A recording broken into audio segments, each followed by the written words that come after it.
Selamat hari Minggu dan salam sejahtera bagi jemaat HKBP Bukit Tinggi yang saat ini melaksanakan ibadah di rumah masing-masing dalam ibadah Minggu ke-7 setelah Trinitatis 18 Juli 2021. Majelis mengucapkan selamat beribadah. Sebelum kita memasuki ibadah, kita saat teduh sejenak.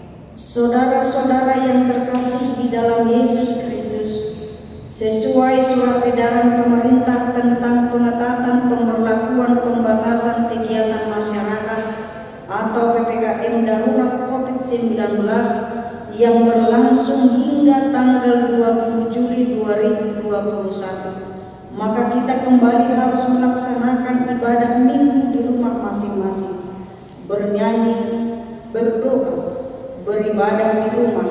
Itulah salah satu upaya pencegahan penularan virus corona COVID-19 yang semakin merajalela di berbagai kota dan daerah di negara Republik Indonesia, di mana telah sangat banyak yang meninggal dunia.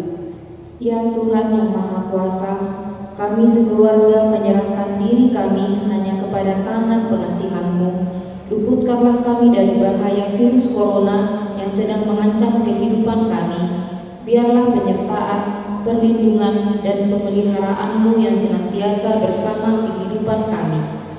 Kita boleh bersyukur, sebab meski ada beberapa jemaat dan penatua HKBP Bukit Tinggi yang sakit karena terkena COVID-19, namun oleh kasih anugerah Tuhan, semuanya mendapatkan kesembuhan. Hingga pada hari ini, jemaat HKBP Bukit Tinggi belum ada yang meninggal karena COVID. Karena itu, kita semua patut mensyukuri berkat-Nya. Ya Tuhan Allah, kami sungguh bersyukur atas penyertaan dan perlindungan-Mu di dalam kehidupan kami. Kami berterima kasih atas segala berkat pengasihan-Mu. Terpujilah kebesaran dan keagungan kasih-Mu. Pujilah Allah yang maha besar, maha mulia, dan maha murah, yang telah melimpahkan rahmat-Nya di dalam kehidupan kita. Dialah yang telah meneguhkan iman kita, sehingga segala derita dan kebimbangan kita dilenyapkan. Karena itu, dengan penuh sukacita, perdengarkanlah suara meriam gembira untuk memuji dan mengagungkan kebesaran nama-Nya. Terima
dan nama Roh Kudus yang menciptakan langit dan bumi.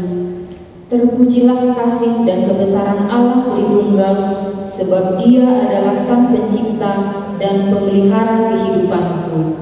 Bagi Dialah hormat, pujian, dan kemuliaan dari sekarang hingga selama-lamanya. Amin.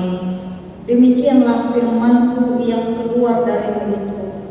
Ia tidak akan kembali kepadaku dengan sia-sia, tetapi Ia akan melaksanakan apa yang Kukehendaki dan akan berhasil dalam apa yang Kusuruhkan kepadanya. Hai semua orang yang haus, marilah dan minumlah air, dan hai orang yang tidak mempunyai uang, marilah, terimalah gandum tanpa uang pembeli, dan makanlah juga anggur dan susu tanpa bayaran. Carilah Tuhan selama Ia berkenan ditemuimu, berserulah kepadanya selama Ia dekat. Haleluya.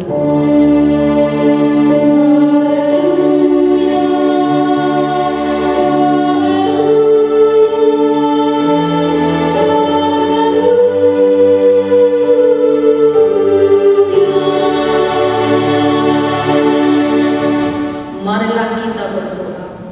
Ya Tuhan Allah Bapa kami yang Maha Pengasih, kami berterima kasih kepadamu karena Engkau memanggil kami ke dalam pengharapan yang kekal.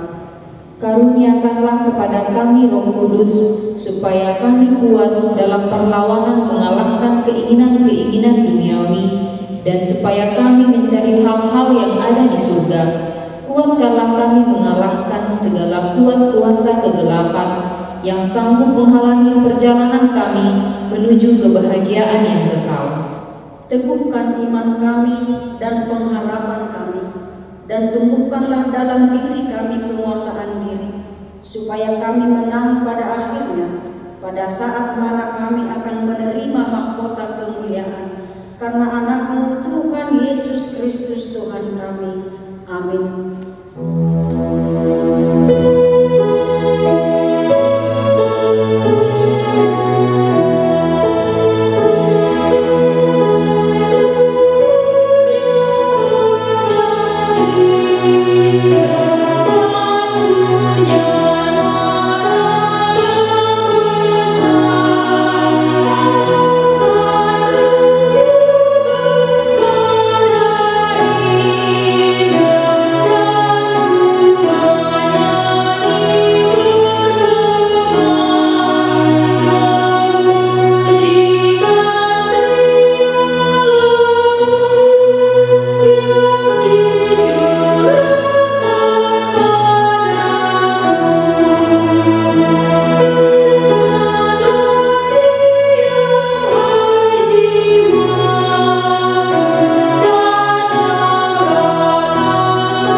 Marilah kita mendengarkan hukum Taurat, yaitu titah kedua dan maksudnya.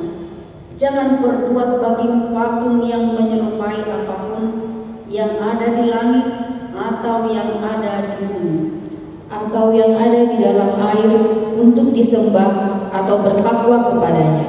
Maksudnya adalah kita harus takut serta kasih kepada Allah.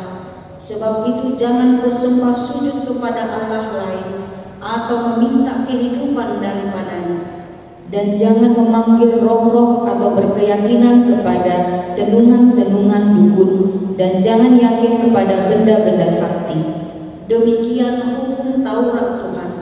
Marilah minta kekuatan kepada Tuhan untuk melakukan yang sesuai dengan hukum-Nya. Ya Tuhan Allah, kuatkanlah kami untuk melakukan yang sesuai dengan hukum-Mu. Amin.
Tuhan untuk mengaku segala dosa kita.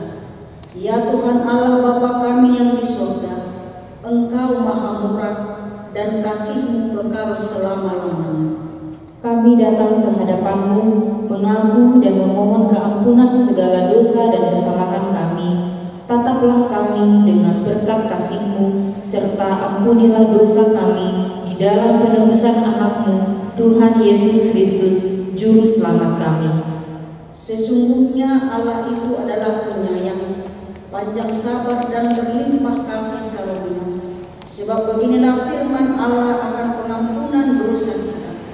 Demi Aku yang hidup, demikianlah firman Tuhan Allah, Aku tidak berkenan kepada kematian orang fasik, melainkan Aku berkenan kepada pertobatan orang fasik itu dari kelakuannya, supaya ia hidup. Kemuliaan bagi Allah di tempat yang maha tinggi. Amin.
Kejadian pasal 32 ayat 13 sampai dengan ayat 21. Demikian firman Tuhan.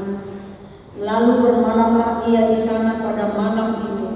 Kemudian diambilnyalah dari apa yang ada padanya suatu persembahan untuk Esau kakaknya, yaitu 200 kambing betina dan 20 kambing jantan, 200 domba betina dan 20 domba jantan, 30 unta yang sedang menyusui beserta anak-anaknya, 40 lembu betina dan 10 lembu jantan, 20 keledai betina dan 10 keledai jantan. Diserahkannyalah semuanya itu kepada budak-budaknya untuk dijaga, tiap-tiap kumpulan tersendiri, dan ia berkata kepada mereka, "Berjalanlah kamu lebih dahulu dan jagalah supaya ada jarak antara kumpulan yang satu dengan kumpulan yang lain." Diperintahkannyalah kepada yang paling di muka, apabila Esa kakakmu bertemu dengan engkau dan bertanya kepadamu, "Siapakah tuanmu? Dan kemanakah engkau pergi? Dan milik siapakah ternak yang di depanmu itu?" Jawablah, milik hambamu Yakub, inilah persembahan yang dikirim kepada tuanku Esau, dan Yakub sendiri pun ada di belakang kami. Begitulah diperintahkannya baik kepada yang kedua maupun kepada yang ketiga, dan kepada sekalian orang yang berjalan mengiring kumpulan hewan itu. Katanya, seperti perkataanku tadilah kamu katakan kepada Esau, apabila kamu berjumpa dengan dia. Dan kamu harus mengatakan juga, hambamu Yakub sendiri ada di belakang kami. Sebab pikir Yakub, baiklah aku mendamaikan hatinya dengan persembahan yang diantarkan lebih dahulu, kemudian barulah aku akan melihat mukanya. Mungkin ia akan menerima aku dengan baik. Jadi persembahan itu diantarkan lebih dahulu, tetapi ia sendiri bermalam pada malam itu di tempat perkemahannya. Demikianlah pembacaan firman Tuhan. Berbahagialah orang yang mendengar firman Allah serta yang memeliharanya. Amin.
Sebagaimana teman-teman seiman di seluruh dunia, kita bersama-sama mengucapkannya.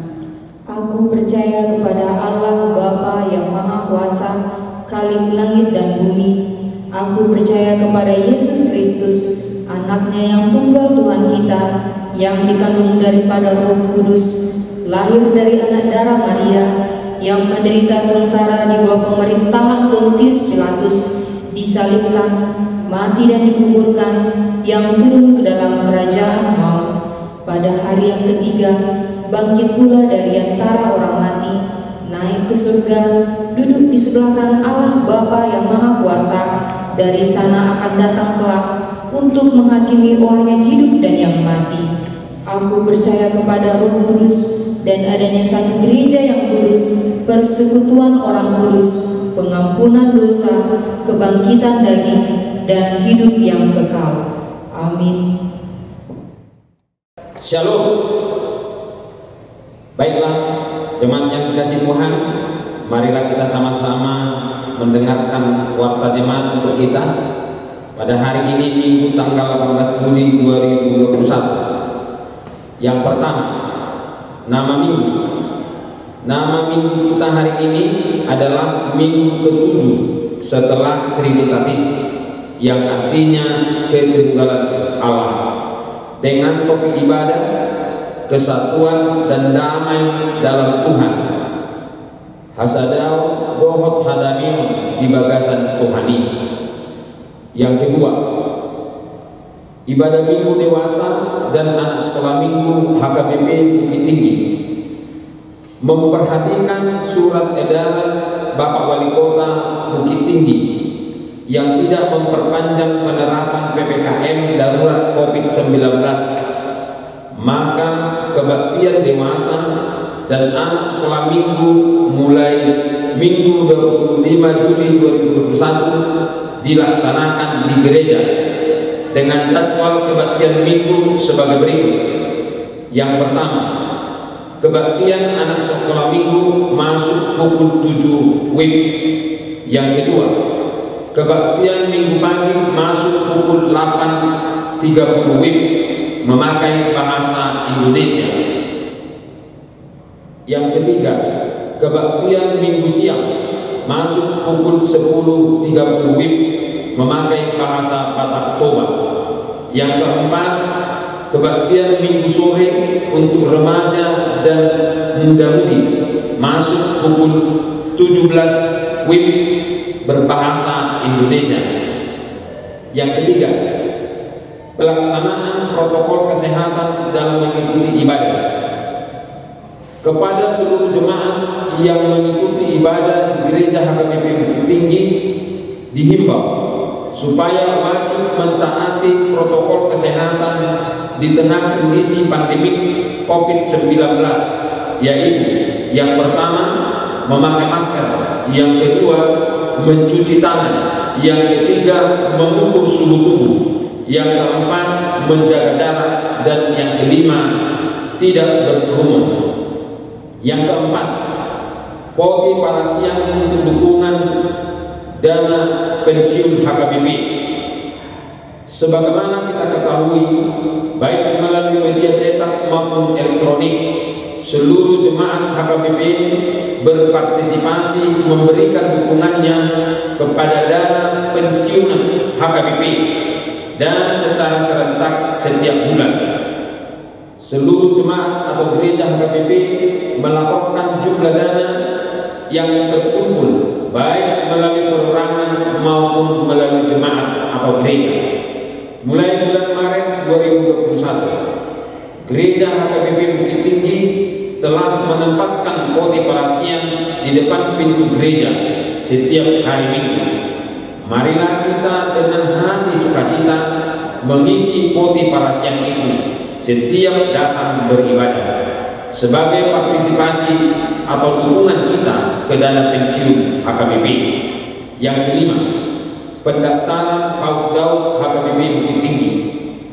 Gereja kita telah membuka pendaftaran anak didik PAUD HKBP Bukit Tinggi kepada jemaat HKBP Bukit Tinggi agar mendaftarkan anaknya yang masih usia dini ke PAUD DAUD tersebut. Diinformasikan bahwa PAUD DAUD HKBP Bukit Tinggi ini telah memiliki izin operasional dari pemerintah. Atas perhatian seluruh jemaat diucapkan terima kasih. Yang keenam, jadwal penerapan Alkitab atau PR Remaja Week. Yang pertama, pada hari Selasa tanggal 20 Juni 2021 di week 1 Garege dan Garege 2 di rumah Lydia Siagian. Yang kedua, pada hari Selasa tanggal 20 Juni 2021 di week 4 Sanjay di rumah Grace Sinulinga. Yang ketujuh, jadwal kebaktian week pada hari Kamis tanggal 22 Juli 2021. Yang pertama, di week 3 Taro di rumah keluarga Opung Ansel Simarmata Ibu Boru Sinaga memakai bahasa Batak Toba. Yang kedua, di week 4 Sanjay di rumah keluarga Bapak Alek Pasaribu Ibu Boru Santuri memakai bahasa Batak Toba. Yang ketiga, di week 7 Garigi 1 di rumah keluarga Bapak O Simanjuntak Ibu Boru Manik atau Bapak Binsa memakai bahasa Indonesia. Yang keempat, di week 8 Garigi 2 di rumah keluarga Opung Pasca Nainggolan Boru Manik memakai bahasa Batak Toba. Berita keuangan. Berita keuangan untuk kita pada hari ini Minggu tanggal 18 Juli 2021 untuk gereja sebanyak 3.003.000 rupiah, untuk resort atau distrik dan pusat 507.000 rupiah. Demikianlah warta jemaat untuk kita pada hari ini. Kami atas nama majelis mengucapkan selamat sehat untuk kita.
membawa segala akal dan pikiran, itulah yang memelihara hati dan pikiran saudara-saudara.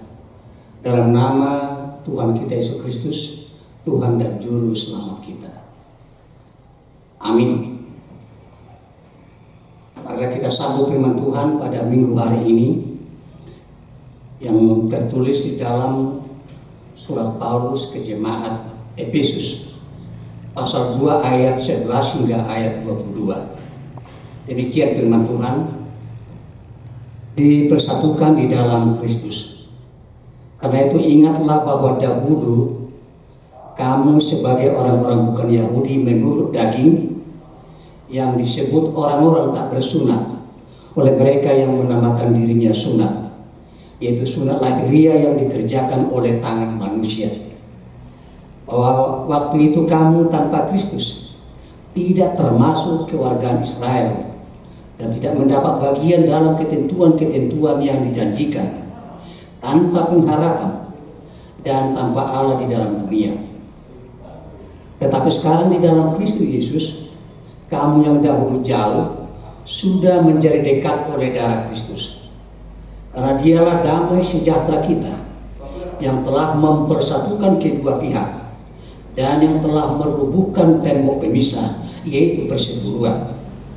Sebab dengan matinya sebagai manusia, ia telah membatalkan hukum Taurat dengan segala perintah dan ketentuannya, untuk menciptakan keduanya menjadi satu manusia baru di dalam dirinya, dan dengan itu mengadakan damai sejahtera, dan untuk memperdamaikan keduanya di dalam satu tubuh dengan Allah oleh salib, dengan melenyapkan perseteruan pada salib itu.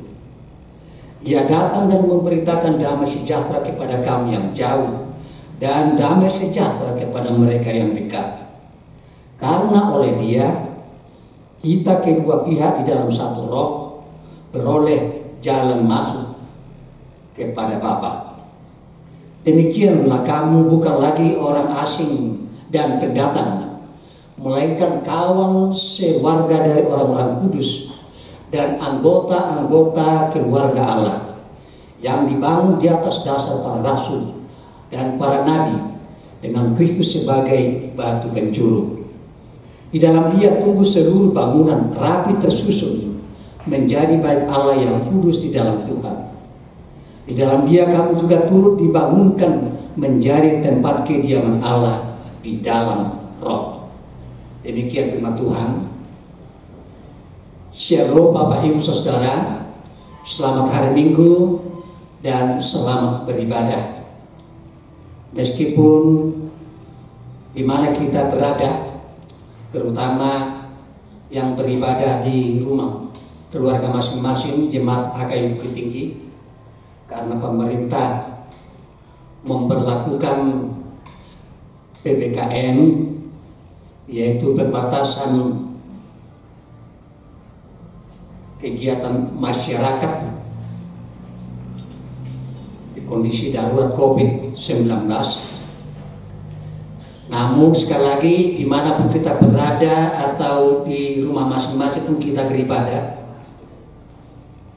apabila kita lakukan itu dengan tekun, maka kesatuan dan damai dalam Tuhan, sebagaimana topik minggu hari ini, akan selalu terwujud di dalam diri dan keluarga kita masing-masing. Betapa pentingnya kesatuan dan damai ini, baik di tengah-tengah keluarga, di tengah gereja, di tengah masyarakat dalam satu negara pun. Kesatuan itu adalah menjadi sesuatu yang sangat diutamakan. Begitu pentingnya kesatuan itu, terutama di akhir-akhir ini. Pemerintah kita di negara Republik Indonesia ini selalu menyerukan supaya kita bersatu di dalam komunitas kita sebagai warga negara Republik Indonesia, dan juga bersatu tanpa membeda-bedakan baik ras, suku, agama, dan perbedaan lainnya. Dan ini juga menjadi sangat penting ketika Alkitab juga, bagaimana seruan dari Pemazmur 133 ayat 1 hingga ayat 3 menekankan pentingnya kesatuan itu, sebagaimana Daud berkata, sungguh alangkah baik dan indahnya apabila saudara-saudara diam bersama dengan rukun. Kerukunan itu, keakraban itu, kesatuan itu, keharmonisan itu diumpamakan oleh Daud dalam dua hal. Sama seperti minyak di kepala Harun yang meleleh ke janggut dan meleleh sampai ke leher jubahnya. Itu contoh yang pertama, bahwa semua dialiri. Lalu contoh yang kedua, seperti embun di Gunung Hermon yang turun ke atas gunung-gunung Sion. Kita tahu bahwa Gunung Hermon adalah gunung yang tertinggi, di mana ketika Gunung Hermon ini menerima embun yang menyegarkan tanaman, yang menyegarkan tumbuh-tumbuhan, maka semua gunung-gunung di bawahnya di Sion akan ikut juga mendapatkan embun dari gunung yang tertinggi tersebut. Lalu itulah gambaran dari keharmonisan, kesatuan yang semua dialiri oleh berkat itu. Lalu di ayat 3 dikatakan, sebab kesanalah, maksudnya kepada yang bersatu itu, kepada komunitas yang harmonis itu, kepada persekutuan yang akrab itu, kesanalah Tuhan memerintahkan berkat-Nya, yaitu kehidupan yang selama-lamanya. Karena itu kesatuan itu adalah menjadi salah satu syarat untuk mendapatkan berkat Allah. Hal ini juga ditekankan oleh Ghanaian buku NDHKBV di dalam nomor 122 ayat 4 dikatakan, bangunlah persatuan dalam cinta kasih-Nya, Allah telah menjanjikan berkat-Nya dilimpahkan.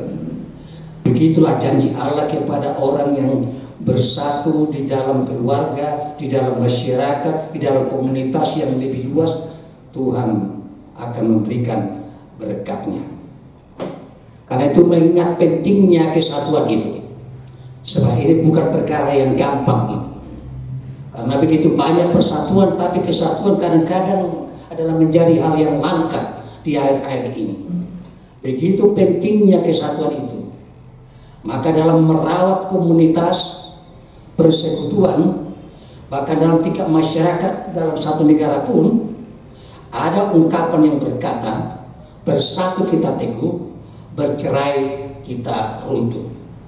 Ini bisa mengingatkan kita dalam sejarah bagaimana Belanda berhasil menerapkan politik divide et impera, pecah belah, maka Indonesia begitu lamanya dijajah. Karena itu benarlah sekali lagi, orang yang bersatu maka itu akan menjadi teguh. Tapi kalau sudah tercerai berai, maka akan mengarah kepada kehancuran. Rasul Paulus di dalam nas hari ini, Efesus 2 ayat 1 sampai 22. Tetapi dalam khotbah ini adalah dimulai dari ayat 11 sampai ayat 22, menjelaskan dan menegaskan supaya kita sebagai orang Kristen atau sebagai pengikut Kristus di seluruh dunia ini, tanpa memandang bangsa, tanpa memandang suku, tanpa memandang ras dan golongan apapun dia, harus memupuk kesatuan. Dan kesatuan itu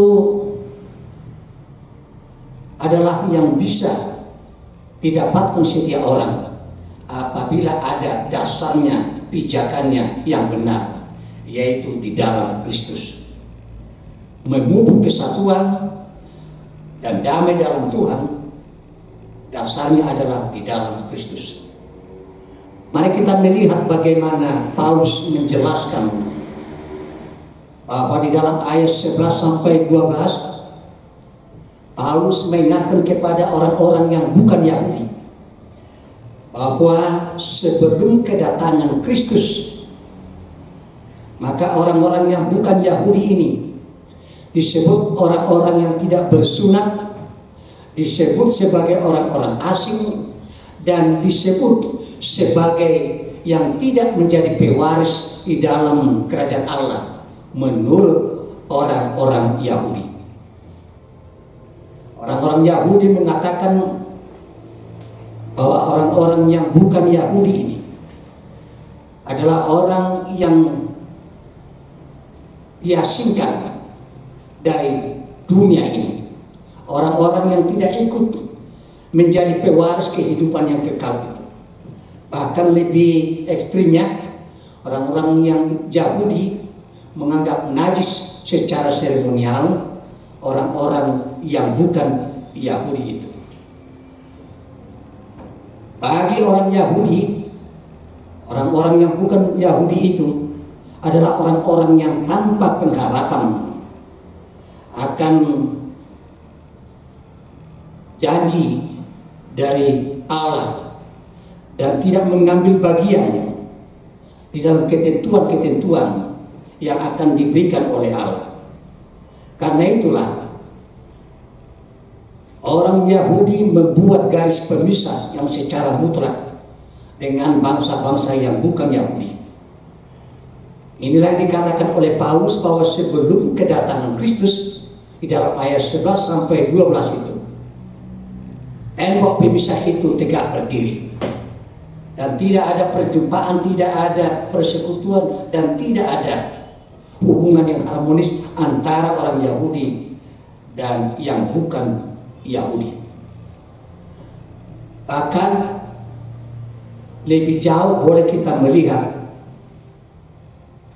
bahwa dengan ketaatan kepada hukum Taurat, orang Yahudi menganggap mereka lah satu-satunya yang dikehendaki Allah sebagai umat penerima janji dan kehidupan yang kekal itu. Namun di dalam ayat 13 sampai 18 Paulus menegaskan bahwa sebenarnya baik orang Yahudi maupun yang bukan Yahudi adalah sama-sama yang bersalah di hadapan Tuhan, adalah sama-sama yang harus dibersihkan dan disucikan di dalam Kristus. Sebab ketaatan mereka di dalam hukum Taurat, apalagi sudah dijabarkan dengan banyaknya perintah-perintah, bahkan sampai ribuan perintah-perintah yang dianggap itu sebagai sesuatu yang sakral, kenyataannya bukannya makin dekat orang Yahudi kepada Allah. Justru hukum Taurat itu tidak mampu menyelamatkan mereka. Dan ini yang diingatkan oleh Paulus, bahwa baik ketaatan mereka kepada hukum Taurat bukan membuat mereka itu semakin dekat, semakin mengandalkan Tuhan di dalam kehidupannya. Karena itu benar Paulus, baik orang Yahudi atau yang bukan Yahudi adalah sama-sama yang berdosa, sama-sama yang bersalah di hadapan Tuhan, dan sama-sama harus disucikan dan dibersihkan di dalam Kristus. Karena itulah Paulus mengingatkan secara tegas bahwa dengan kedatangan Kristus, maka orang asing atau yang jauh atau orang-orang yang bukan Yahudi telah dipersatukan dengan orang-orang Yahudi di dalam Kristus. Pertanyaan, bagaimana mereka bisa dipersatukan, yang Yahudi dan bukan Yahudi? Yang pertama, bahwa Yesus adalah kedamaian kita itu. Itu artinya bahwa dengan kedatangan Kristus dan kematian Kristus, maka kedua belah pihak dipersatukan dengan darahnya yang mahal, dengan pengorbanannya itu. Karena itu andaikan kita melihat ada dua orang yang berselisih, maka dibutuhkan pihak ketiga yang mendamaikan dan mempersatukan yang berselisih. Maka pihak ketiga yang disebutkan itu adalah Yesus Kristus yang diutus oleh Allah.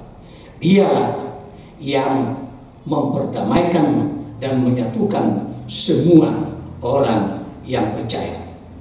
Salib itu juga akan menggugah hati segala bangsa, setiap orang untuk mengasihi Kristus.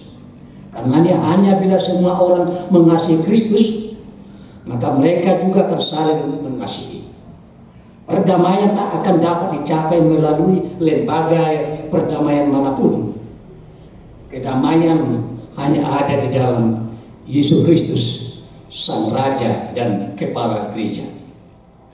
Bapak Ibu Saudara, Yesus menghapus segala hukum, perintah, dan ketentuan agama Yahudi. Apa artinya ini? Bangsa Yahudi percaya hanya dengan mentaati hukum-hukum Yahudi saja orang dapat menjadi manusia yang baik-baik dan diterima dalam persaudaraan dan persekutuan dengan Allah. Hukum itu telah dijabarkan ke dalam beribu-ribu perintah dan ketentuan.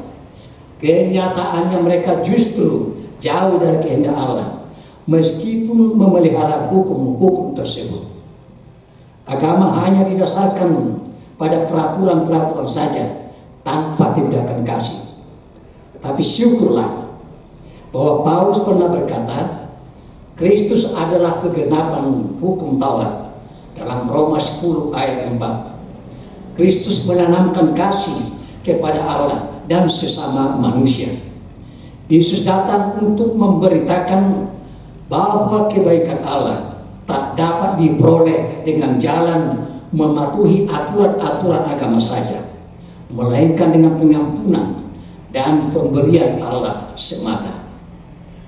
Di dalam ayat terakhir, ayat 19 sampai 22, bahwa baik orang Yahudi maupun orang bukan Yahudi atau seluruh bangsa-bangsa di dunia ini yang telah percaya dan menerima Kristus, semuanya dipersatukan menjadi keluarga besar Allah dan tempat kediamannya.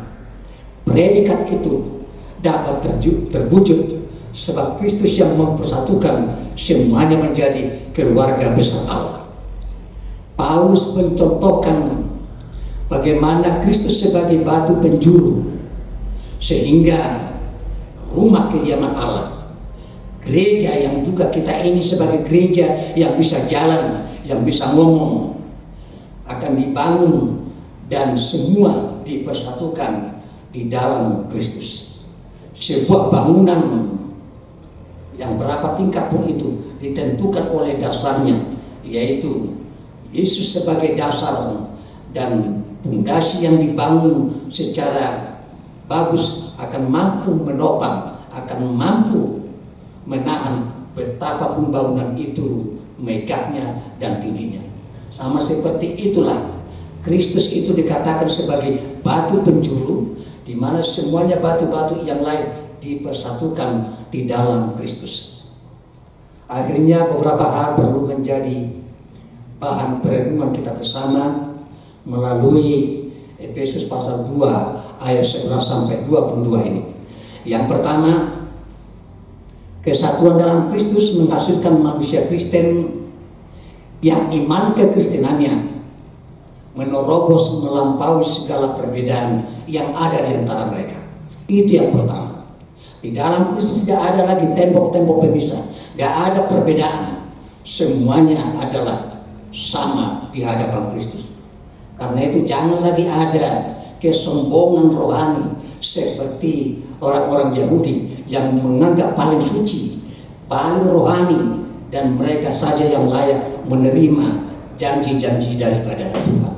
Kita ingat, kesombongan itu akan membawa kehancuran. Itu sebabnya ada ungkapan yang berkata, puji diri akan menjadi kehancuran, tetapi puji Tuhan akan menjadi pujian kepadanya. Dan yang kedua, kita renungkan Kesatuan itu membuahkan manusia-manusia yang merupakan sahabat bagi sesamanya, sebab mereka sama-sama bersahabat dengan Allah. Betapa indahnya persahabatan itu. Ada orang berkata, biarpun 1000 sudah ada teman, tetapi kita akan menjadi orang yang masih belum berhasil apabila masih ada banyak musuh-musuh kita. Karena itu memang pastikan kita ini adalah orang yang bersahabat kepada semua orang, tanpa melihat perbedaan, tanpa melihat latar belakangnya. Lalu renungan yang ketiga melalui nas ini, kesatuan itu juga membuat seluruh umat manusia menjadi satu, sebab mereka sama-sama memperoleh hak untuk masuk ke hadirat Allah, tempat mereka dipersatukan di dalam kasih-Nya. Bapak Ibu harus diingat, yang mampu mempersatukan semua manusia Kristen di dunia ini, tak ada ideologi yang lain, tak ada dasar yang lain selain daripada Kristus. Jikalau di negara Republik Indonesia kita dipersatukan oleh ideologi Pancasila, tetapi di dalam komunitas sebagai orang percaya, hanya Kristuslah yang mampu mempersatukan. Yang jauh menjadi yang dekat, dan semuanya menjadi saling mengasihi di dalam Kristus. Marilah kita mewujudkan kesatuan dan kedamaian dalam Tuhan Yesus Kristus, karena Dialah Raja dan Sang Kepala Gereja. Tuhan memberkati. Amin. Kita berdoa. Terima kasih Bapa yang baik, di dalam nama Yesus Kristus Tuhan dan Juru Selamat kami. Engkau telah mengutus Yesus sebagai perdamaian dan persatuan kami. Biarlah kami dikuatkan oleh Roh Tuhan, meneladani semua perbuatan Yesus, kerendahan hati, pengorbanan dan kasih-Nya, sehingga semua orang percaya di dunia ini saling mengasihi di dalam nama Yesus Kristus Tuhan dan Juru Selamat kami. Amin.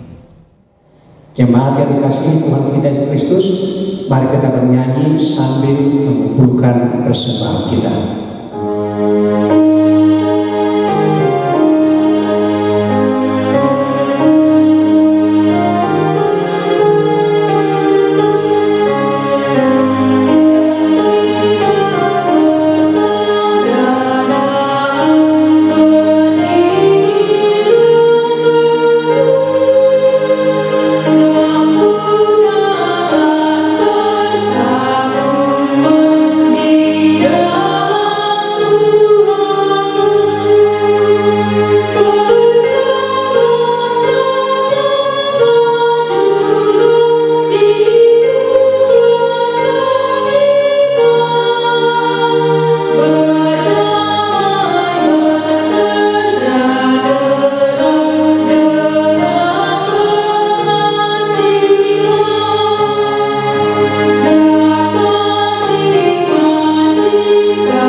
Marilah kita berdoa untuk menyerahkan persembahan kita kepada Tuhan. Ya Allah Bapa kami yang di surga, kami mengaku bahwa Tuhan adalah sumber dari segala karunia yang melimpah dalam kehidupan kami masing-masing. Sebahagian daripada karunia itu kami serahkan kembali sebagai persembahan kepada Tuhan. Terimalah dan berkatilah persembahan umat-Mu ini, agar dapat dipergunakan untuk pekerjaan dan pelayanan kerajaan Tuhan di dunia ini. Bukalah hati kami untuk mengenal betapa banyak berkat dan karunia yang kami peroleh dari Tuhan, supaya kami senantiasa bersyukur kepada-Mu. Di dalam nama Yesus Kristus Tuhan kami. Amin.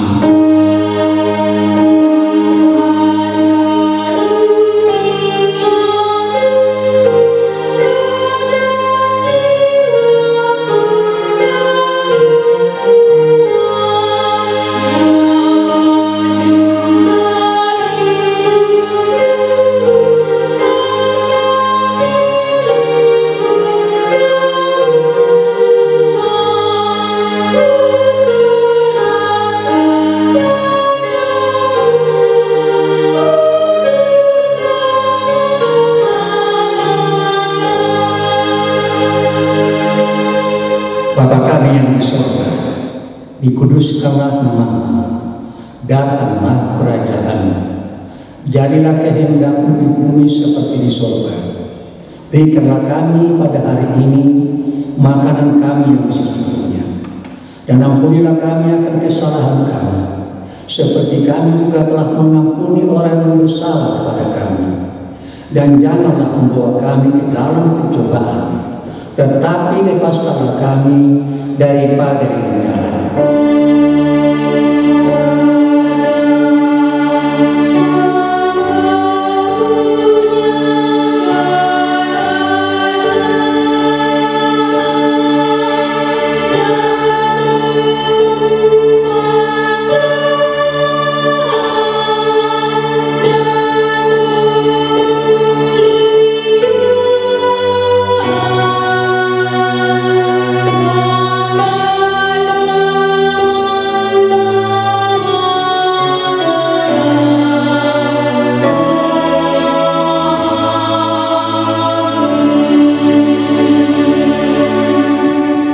Terimalah berkat Tuhan. Tuhan memberkati engkau dan melindungi engkau. Tuhan menyinari engkau dengan wajah-Nya dan memberi engkau kasih karunia. Tuhan menghadapkan wajah-Nya kepadamu dan memberi engkau damai sejahtera.